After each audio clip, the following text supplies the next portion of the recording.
Junkyard Dog wasn't just another wrestling character, he was a force of nature. With his thick chains, barking persona, and explosive energy, he brought something completely different to the ring. When that music hit and he came strutting out, the crowd didn't just cheer, they erupted. Whether you saw him on TV or were lucky enough to be in the building, Junkyard Dog had a presence that couldn't be ignored.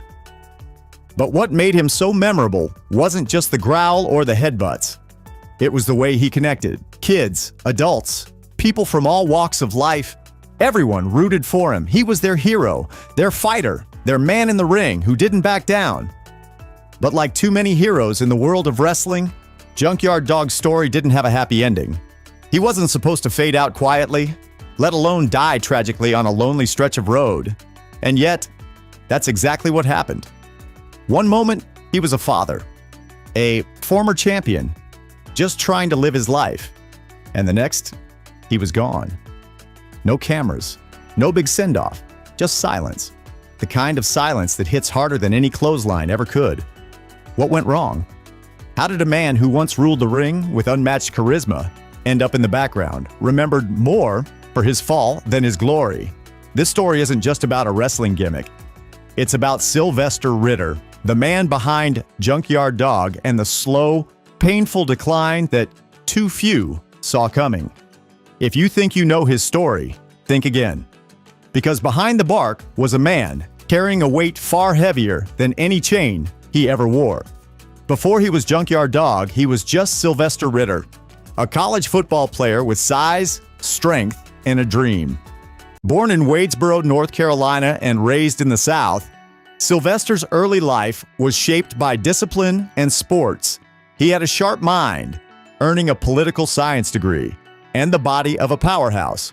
But his path to stardom didn't begin in a wrestling ring. It started on the football field. Ritter was an offensive lineman and a good one. He played at Fayetteville State University, where he helped lead his team to championship success. For a while, it seemed like the NFL might be in his future, but life had other plans. Injuries and missed opportunities closed the door on pro football, and Ritter found himself at a crossroads. He didn't sulk. He didn't stop dreaming. Instead, he found something new, something even more powerful. He entered the world of professional wrestling. In the late 1970s, Ritter began training and wrestling in small promotions across the South. He was raw, but hungry. His size alone made him stand out, but it was his attitude that made people take notice. He moved differently. He carried himself with confidence, and he understood how to make a crowd care. It wasn't long before promoters realized they had something special, but it wasn't until he arrived in Mid-South Wrestling under promoter Bill Watts that Ritter truly transformed. Watts saw the potential and gave him a character that would change his life forever. The Junkyard Dog was born. It was more than just a gimmick. JYD came to the ring with a dog collar, chain in hand, and an attitude that demanded attention. His entrance music, Queen's Another One Bites the Dust, set the tone. Fans exploded when he stepped through the curtain. Kids danced in the aisles. Adults cheered with full hearts. He wasn't just entertaining, he was empowering. What made JYD so magnetic was that he didn't need complex moves or wild promos. He had raw energy, he had presence, and in a region still healing from racial tension, here was a black man in the main event, being cheered by everyone. He crossed lines that few had before. In the Deep South, JYD became the face of the promotion. That was unheard of. He didn't play to stereotypes. He didn't let the business define him. He defined it. Night after night, arena after arena, JYD packed the house. He wrestled legends like Ted DiBiase and Butch Reed in matches that fans still talk about today. He was a hero to many, especially to young black fans who finally saw someone who looked like them winning on the big stage. That mattered a lot. By the early 80s, he had become one of the most popular wrestlers in the entire country. The transformation from Sylvester Ritter to Junkyard Dog wasn't just about a name change, it was a rebirth. He had found his calling, his people, and his place in history. JYD wasn't just a product of his time. He helped define it. Before we continue with the video and dive deeper into the issues with Junkyard Dog's tragic decline, I'd love to ask for your support. I'm working towards reaching 1,000 subscribers, and your subscription would mean a lot. If you enjoy this content, consider hitting that subscribe button. It really helps. All right, let's get back to it. By the time Junkyard Dog arrived on the national stage, his presence was already electric. The WWF in the mid-1980s was exploding into pop culture, and Vince McMahon was building a roster of unforgettable personalities. When Sylvester Ritter stepped into that environment as Junkyard Dog, he didn't just fit in, he stood out. His charisma, timing, and connection with fans were undeniable, and in a sea of colorful characters, JYD brought something more grounded. He brought soul. In his earliest WWF appearances, Junkyard Dog quickly became a fan favorite. He didn't need long promos or flashy storylines. All it took was a stomp into the ring, a shake of the ropes, and that confident glare into the crowd. The audience responded every single time. Whether it was kids, adults, or entire families, people genuinely loved him. That kind of popularity can't be faked. It has to be earned, and he had done the work long before arriving on the big stage. JYD was a staple of WWF programming throughout the mid-1980s. He appeared on Saturday night's main event, competed in pay-per-views like WrestleMania, and battled some of the company's most notorious villains. His feud with Harley Race was particularly memorable. The clash wasn't tied. What made his rise even more impressive was the era he was navigating. During a time when wrestling rarely gave top billing to black performers, Junkyard Dog broke barriers. He wasn't pushed aside or relegated to the background. He was center stage. He main evented shows, sold tickets, and carried the energy of the crowd without needing a belt around his waist. In many ways, he paved the way for future stars of color by proving they could draw, entertain, and inspire on the highest level. Despite not holding a world title in WWF, his impact was undeniable. JYD captured the Wrestling Classic Tournament title in 1985, one of the company's early PPV events, and continued to be featured in high-profile matches for years. What he lacked in championship gold, he made up for in presence. Promoters knew they could count on him to deliver an emotional reaction, and few wrestlers of that era had his level of crowd control. He also became known for his signature style. The dog collar, the chains, the thumping music, it was all part of the package. But more than that, he had a natural rhythm in the ring. His matches might have been simple in structure, but they told clear stories. Whether he was getting beat down or making a comeback, you knew when to cheer, when to boo, and when to rise to your feet. As the decade moved forward, Junkyard Dog's role in WWF began to change. New stars were rising, and younger talent started getting the spotlight. But even as the main event opportunities faded, JYD remained a beloved figure, never fully stepping out of the fans' hearts. As bright as Junkyard Dog's stars shone in the wrestling world, his personal life began to slip into shadows. Fame came fast and hard, and so did the lifestyle that often accompanied it. Long nights, relentless travel, constant pressure to stay relevant. It all chipped away at the man behind the character. Sylvester Ritter was admired by millions, but few knew the struggle he was quietly enduring. Years of taking bumps in the ring, performing night after night, and pushing his body without proper rest or recovery began to wear him down. Wrestling in the 80s wasn't known for looking after its stars. There were no wellness policies, no consistent medical oversight, only the expectation to perform, no matter the pain. JYD, like many of his peers, leaned on painkillers and other substances to make it through the grind. What started as a way to manage the wear and tear gradually turned into dependency.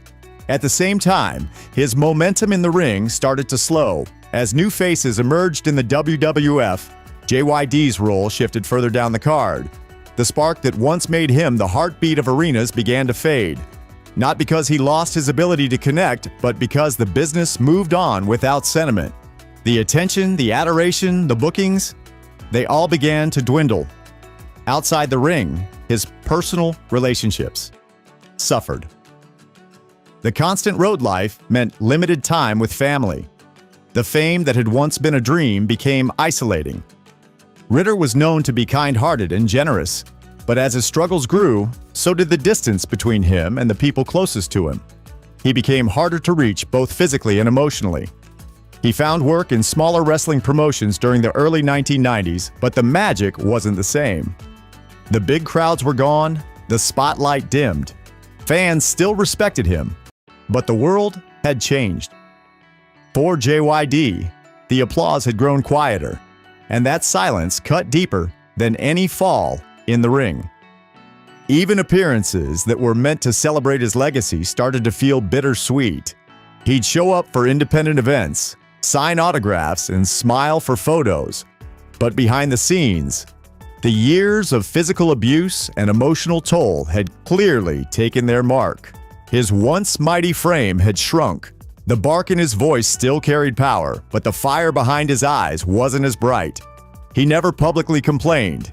He didn't beg for attention, but anyone paying attention could see that Junkyard Dog, the man who once danced and barked in front of thousands, was struggling just to stay upright. The pain wasn't just physical anymore. It had settled deeper into his spirit. Sylvester Ritter had become a cautionary tale, a reminder that in wrestling, the show always goes on, but sometimes the ones who gave us everything are left behind when the curtain falls. Junkyard Dog was still a legend, no question, but behind the legacy was a man fighting battles no crowd could ever see. The day Junkyard Dog died didn't start with headlines or fanfare. It was just another afternoon, just another drive. On June 2nd, 1998, Sylvester Ritter was on the road, returning from his daughter's high school graduation in North Carolina. He had made the trip to be there for her, a proud father looking to celebrate a major milestone in her life. The journey back to Mississippi should have been uneventful, a quiet ride after an emotional family moment. But somewhere along Interstate 20 near Forest, Mississippi, everything changed. Ritter's car veered off the road. According to reports, he lost control of his vehicle, and it flipped. The crash was violent and sudden. By the time emergency services arrived, it was too late. The man who had once filled arenas with thunderous energy was gone. He was only 45 years old. The news hit fans and the wrestling community like a punch to the chest. For many, it felt unreal. How could someone so full of life, so etched into their memories, be taken just like that? Ritter wasn't headlining anymore, but his name still carried weight. People remembered the bark, the chain, the charisma, and now they were left with silence. There was no elaborate tribute show, no massive media rollout. Ritter didn't pass under the bright lights. He died alone on a highway. The kind of ending that feels too quiet for someone who had once been so loud, so alive. But that's often the way it goes for wrestlers of his era. They give everything to the ring, and when the spotlight fades, the rest of the world keeps moving. His daughter, who had just walked the stage for graduation, was now mourning her father. That contrast, celebration one day, tragedy the next, cut deeper than most can imagine. Junkyard Dog's final act wasn't in a match or a speech. It was in showing up for his child, proving that even through the chaos, he still cared. When the news of Junkyard Dog's death broke, it didn't just stay within wrestling circles, it spread fast. Shockwaves rippled through the community. It wasn't just that Sylvester Ritter had passed away. It was the way it happened. One moment, he was alive, a proud father celebrating his daughter's big day, and the next, he was gone. For fans who had grown up watching him, it felt like losing a piece of their childhood. Tributes began pouring in, not from corporate press releases, but from the people who knew him. The wrestlers who had shared the locker room, the fans who had danced to his theme song, and the announcers who once hyped his entrances with genuine excitement. Ric Flair, who had once battled him in Mid-South, spoke publicly about Ritter's charisma and how he could ignite a crowd like few others. Jim Ross, one of wrestling's most respected voices, called him one of the most important talents of the territory era and a true fan favorite who never lost touch with the audience. Fans across the country took to message boards and early wrestling forums to share memories. Some posted photos from autograph signings, Others recalled being kids in the crowd, jumping to their feet when JYD entered the arena. They didn't just remember his matches, they remembered how he made them feel. What stood out in all the tributes wasn't just admiration, it was sadness. Not just because he died, but because so many felt like he hadn't been properly celebrated while he was alive. He was a pioneer, a trailblazer for black wrestlers in a time when representation was rare, yet his later years were spent far from the spotlight he once owned. Even without a tribute episode or Hall of Fame segment, the reaction made one thing clear: Junkyard Dog mattered. He wasn't just another wrestler who came and went. He left a mark. His memory wasn't tied to titles or stats. It was tied to impact. And the voices that rose up after his passing ensured that impact wouldn't be forgotten. Junkyard Dog didn't just make a name for himself, he changed the landscape of wrestling. His legacy isn't measured by championship belts or win-loss records. It's defined by what he represented and how he shattered barriers. At a time when black wrestlers were often pushed into the background, JYD stood front and center. He didn't ask for a spotlight, he earned it. And once it was his, he never let go. He was one of the first black wrestlers to consistently headline in major promotions without being cast as a stereotype. He wasn't comic relief or a background figure. He was the main event. In Mid-South Wrestling, he drew crowds that filled arenas, not just because of his look or entrance music, but because fans believed in him. He made people feel something, and that feeling stuck with them long after the shows ended. Future stars like Booker T, Mark Henry, and Big E have all acknowledged Junkyard Dog as a trailblazer. He opened doors they would eventually walk through. For many young black fans in the 80s, he was the first wrestler they could see themselves in. That mattered. It still does. His style, though simple, became iconic. The dog collar, the chains, the crowd interaction, it all became part of a template others would follow. More than that, he proved that you didn't need to be flashy in the ring if your presence was strong enough. He taught the importance of showmanship, connection, and authenticity. Even today, when his name comes up, there's a certain reverence. Wrestling schools show his matches to students. Fans wear retro JYD shirts to live events. Documentaries mention him when discussing the evolution of wrestling's golden era. He may have left the ring years ago, but his shadow still stretches across it. Junkyard Dog wasn't just a performer. He was a movement. One that didn't end with his last match, but keeps inspiring every time a new wrestler grabs a mic, steps through the ropes, and tries to win over a crowd. For years after his death, fans and wrestlers alike asked the same question: why wasn't Junkyard Dog in the WWE Hall of Fame? It wasn't just a casual thought, it became a serious topic within the wrestling world. How could someone so influential, someone who had carried entire promotions on his back, still be left out of the industry's most recognized honor? The debate wasn't about stats or championships. It was about impact. Junkyard Dog had changed the game for wrestlers of color, proved he could sell tickets, and help bring pro wrestling into homes that had never tuned in before. He wasn't just another name on the roster, he was a cornerstone of the golden era. Fans began speaking out.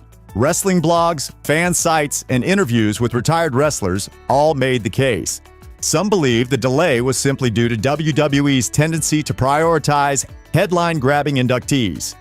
Others wondered if his troubled final years played a role, if the industry was slow to embrace someone whose life had ended quietly, away from the spotlight. In 2004, the wait finally ended. Junkyard Dog was inducted into the WWE Hall of Fame posthumously. The moment was emotional, long overdue, and powerful. His daughter accepted the honor on his behalf, standing in front of a crowd that roared with love and respect. For many fans, it felt like closure. Still, some believe he should have been inducted while he was alive to witness it. The delay remains a point of debate, a reminder of how wrestling sometimes forgets its own legends, until the silence becomes too loud to ignore. Junkyard Dog's story doesn't follow the typical wrestling arc. There was no farewell tour, no final speech under bright lights. But maybe that's what makes it more human. He rose from small-town roots to become a national icon. He inspired crowds, broke barriers, and gave people something real to believe in. Even when the spotlight faded, his influence didn't. He was more than just a wrestler. He was a symbol of pride, of strength, and of connection. From packed arenas in New Orleans to WrestleMania matches on the national stage, JYD left his mark without ever needing to shout for it. And even in his final years through pain and struggle, he stayed true to himself. His legacy isn't built on how he died. It's built on how he made people feel while he was here. Now, I want to hear from you. What moment do you remember most about Junkyard Dog? Was it his entrance, a match, or the way he inspired others? Drop your thoughts in the comments. I really want to hear them. And if this video gave you something new, consider liking, subscribing, and hitting the bell. I'm aiming for 1,000 subscribers, and your support helps keep these stories alive. Thanks for watching. Thanks for watching. Thanks for watching.